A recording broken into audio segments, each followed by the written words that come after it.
I, 24F, met my now ex-boyfriend, Aaron, 35 2 years ago. Aaron is from Hong Kong and I am British. We both live in the UK in different cities. We had our differences, but he was the perfect boyfriend. Kind, respectful, and always did his best to make me feel happy. I'd even introduced him to my family after 6 months of dating, and they loved him just as much as I did. It felt like the perfect relationship, and we were even looking at apartments to rent together and talked about our future all the time. After celebrating our 1-year anniversary together, I noticed that he had begun to change, just small changes like never calling me, taking a long time to reply to texts, and he was going out with his friends almost every night and not returning home until 3 a.m. He had moved to this city from Hong Kong on his own, and I figured that he had made some new friends and that he was just enjoying himself. I tried to be happy for him, and so I didn't question his frequent late nights out. I then noticed that my BF would travel every day to a particular building in the city center. We were sharing each other's location, which I found strange, because my BF worked completely from home and his company did not have an office in our city. When I asked him about this, he told me he had gone to use some office space. I figured that he had done this to get out of the house. I could understand that. And this building was in a very commercial area with lots of businesses, so it didn't sound completely out of the question. So I didn't push it any further. A few weeks later, we were planning to meet up on a Friday night. He texted me a couple of hours before, asking me to meet at this office location. When I arrived, I found out that this was an apartment building, and the office that he had been visiting every day was actually the apartment of one of his female friends. We'll call her Ria. I immediately confronted him for lying to me, and I felt extremely uncomfortable at the idea of him visiting another girlless apartment every day. He assured me that he went there only to work, and that he was never alone with her because other friends worked there too. I decided to give him the benefit of the doubt, but as soon as I met Ria, this all faded to anger. She welcomed us into her apartment, where she and a group of Aaron's friends were playing board games. Whilst I was sat right next to my BF, she proceeded to put her legs on him, cuddle up to him, drag him away at any given moment, and spent the entire night making rude remarks at me in Cantonese. She was also from Hong Kong. I had never felt more uncomfortable in my life, and even Aaron's friends could see that, and felt sorry for me. After we left, I told my BF how uncomfortable Ria made me feel, and he completely dismissed it, insisting that they were just friends, and that he would promise not to see her as often anymore if it made me feel better. However, he was texting her all evening when we got back to his place, and when she called him, he picked up straight away. They were on the phone together for hours, laughing and talking, whilst I sat there feeling upset. He didn't even notice. A few weeks later, I invited him to my parents' house for Christmas Eve in my city. We agreed for him to arrive at 1 p.m. and have dinner with me, my parents, and my extended family. He went out to the club the night before for a friend's birthday and messages me at 3 a.m. saying that he got home safe. I check on the location app and see that he is at Ria's apartment and not at home. I screenshot this and called him out on it, and he responded that I was a stalker, told me the app was broken, and then turned off his locations.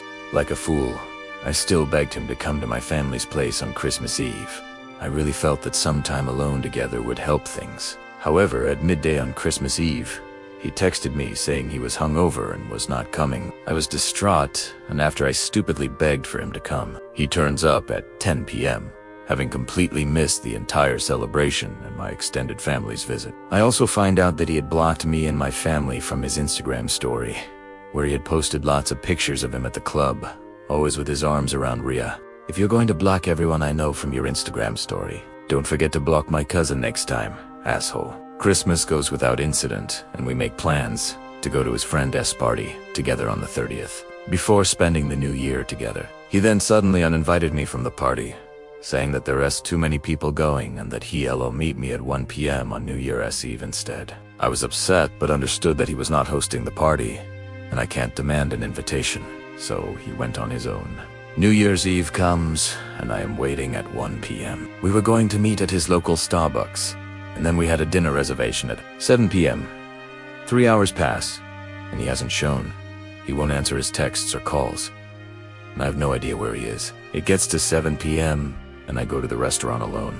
At this point, I am starving and upset, and I just needed some food. Whilst eating, I finally get a text from him saying that he already got dinner with Ria and some other friends, and that he would rather spend New Year's without me, but if I insisted he could come and meet me at 8 p.m. I had traveled all the way to his city for him to tell me he doesn't want to see me.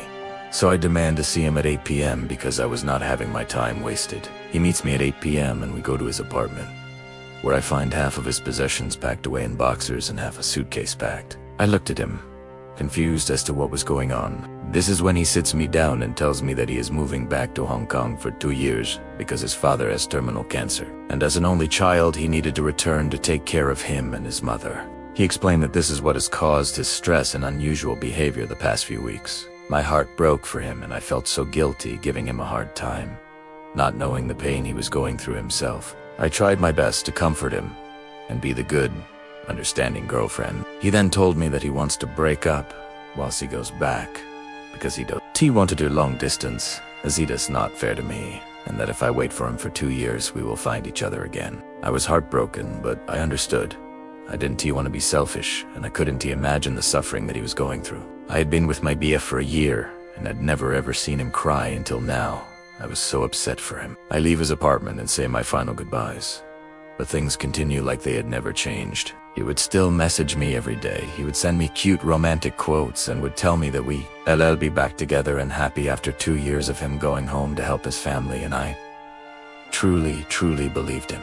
Even though we were technically broken up, I felt that we could get through this difficult time together.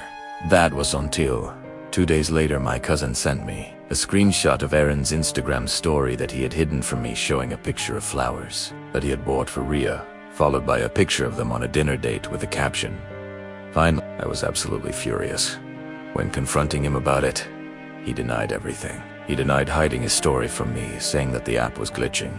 He denied being on a date with her, and he denied buying her the flowers. I didn't believe a single word he said, and I was tired of him denying his cheating.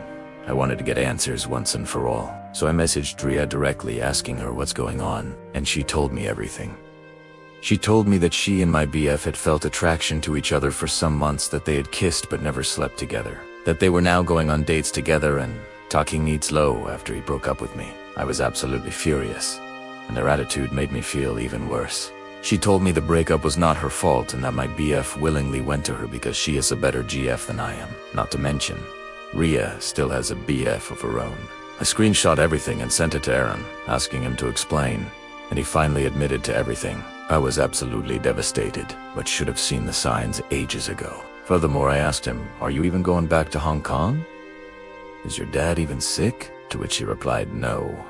I just thought it would make the breakup easier on you." He knew that I lost my grandmother to cancer, and that was a really low blow, even for him. Not only had he cheated on me with a girl he insisted was just his friend, he lied about it to my face.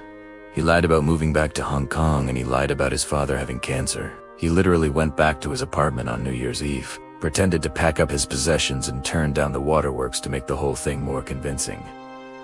His response to being confronted with all this: "Maybe I just wanted a better life."